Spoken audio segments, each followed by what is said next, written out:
Mexico is about to get rich. Ever wondered why, despite Mexico's growing levels of poverty and harrowing levels of inequality, the country seems to be thriving economically? Plus, it's also the second biggest economy in Latin America? Hello, and welcome to the channel.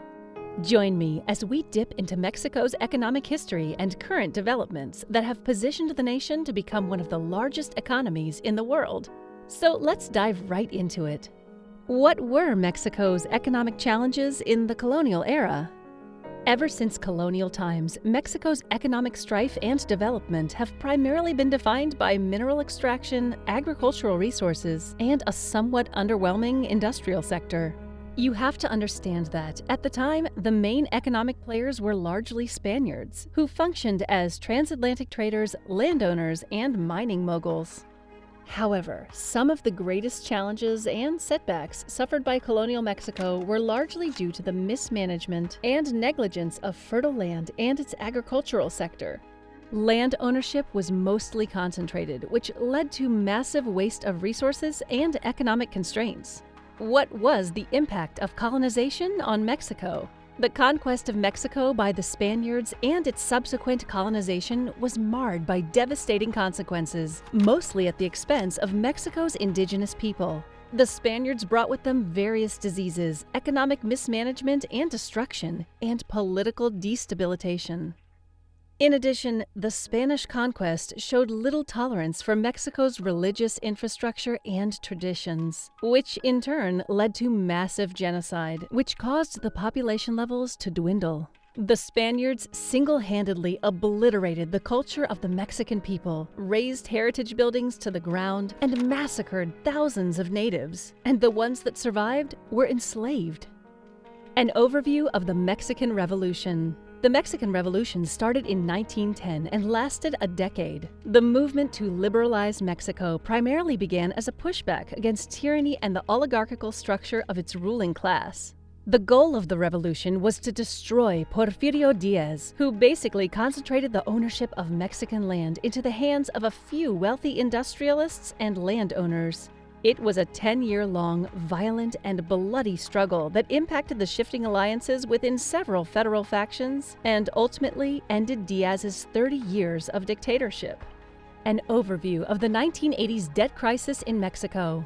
Jumping to the 20th century, Mexico suffered another devastating economic blow in the late 70s and early 80s, in the form of massive foreign debt and the weakening of its legal tender, pesos. Due to poor and inadequate macroeconomic reforms and single-track policies, Mexico suffered one of the worst recessions in its history, which is called La Década Perdida, which translates to the wasted decade, highlighting its economic destruction. In the 1980s, Mexico saw dwindling oil prices, massive foreign debt, climbing interest rates, and devalued pesos. All this inevitably led to the deterioration of the country's balance of payments, which in turn caused a tremendous increase in capital flight. What were the key economic turning points? The signing of NAFTA. The primary objective of the North American Free Trade Agreement, NAFTA, is to help the U.S., Canada, and Mexico enjoy favorable investment opportunities, as well as reduce the overall barriers to trade. Mexico signed the NAFTA agreement in 1994, which is what helped the country immediately nullify tariffs on over half the country's exports to the U.S. and over one-third of the products the U.S. exports to Mexico. Within the first decade of the NAFTA agreement, both the U.S. and Mexico eliminated major tariffs except for specific agro-exports from the U.S. to Mexico. In addition, NAFTA also helped Mexico maintain intellectual property rights on the products they traded with the U.S. and Canada while enjoying non-tariff barriers. Liberalization and economic reforms. According to a 2022 statistical analysis, it was identified that the total GDP of Mexico amounted to over $1.4 trillion. This is thanks to the country's proficient manufacturing policies, focus on exports, and minimizing dependence on all its oil exports. Currently, Mexico is the fifth biggest economy across the globe and is categorized by the World Bank as a rising middle-class income country, owing to the country's informal economic growth and sectors. What are some key economic factors driving Mexico's economic growth? Geographical advantage. Thanks to Mexico's geographical advantages as being the neighbor of the world's biggest consumer market, the U.S., the country already enjoys a lucrative import-export relationship with the U.S. But more than being an export country, Mexico and the U.S. are also manufacturing partners. Both countries operate on something that's known as production sharing, where both the U.S. and Mexico share the process of building different types of products. This not only ensures the quality of the products, but helps each country combat unemployment. Proximity to the U.S. Another advantage of Mexico's is the fact that it's also a major export partner to the U.S. and, at the same time, is a major buyer of U.S. products, even more so than Canada. Both countries enjoy a powerful trade relationship, and according to a 2022 report, it was determined that the total amount of trade performed between the U.S. and Mexico amounted to more than $779 billion. What is the manufacturing potential of Mexico? Mexico's manufacturing industry is critical for its booming economy. After all, it accounts for more than 18% of the country's total GDP. Plus, it is also a major sector that's responsible for attracting lucrative foreign direct investment. In the past 5 to 10 years, the total amount of FDI is reported to have increased to 47.9%. In addition, Mexico also has 14 NAFTA agreements with over 40 countries throughout developed and developing world economies. Types of multinationals operating in Mexico. Automotive companies. Mexico is also a major automotive exporter. As of 2023, some of the top automotive companies that operate in Mexico include Nissan, Honda, Volkswagen, BMW, Fiat, Kia, Hyundai, Mazda, and many others. Aerospace companies. Over the last decade, Mexico saw a 15% boom in its aerospace industry, growing its exports by over $9 billion. Mexico is home to some of the top-most engineers and skilled labor in the region. The country is a top destination for over 350 aerospace suppliers that enjoy favorable manufacturing terms thanks to Mexico's low-cost labor. What are Mexico's infrastructure and logistics initiatives? In 2020, amidst the COVID-19 outbreak, the government of Mexico announced that it would be pledging $14.2 billion for infrastructural development, collaborating with private sector businesses in this investment plan. The Infrastructure Investment Plan is comprised of 29 projects, all of which play an instrumental role in helping to propel the country's economic recovery agreement. While 50% of the investment will be allocated to the energy sector, more than 40% will be used to build better roads. Why does Mexico have a thriving startup and business-centric ecosystem? Currently, the country's initiative for startup businesses is ranked as #1 throughout all of Central America. You see, Mexico is pretty densely populated, 135 million people, which is what gives the country a big advantage in terms of its capabilities to scale and operate startups domestically. In addition, the nation is also a bilateral trading partner of both the U.S. and Canada, which further fuels its local and international business spectrum.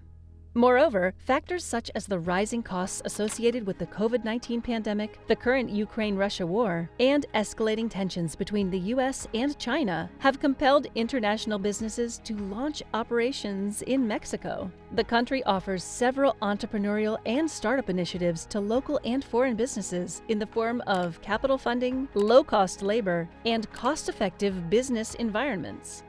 Federal role in promoting startup and business initiatives.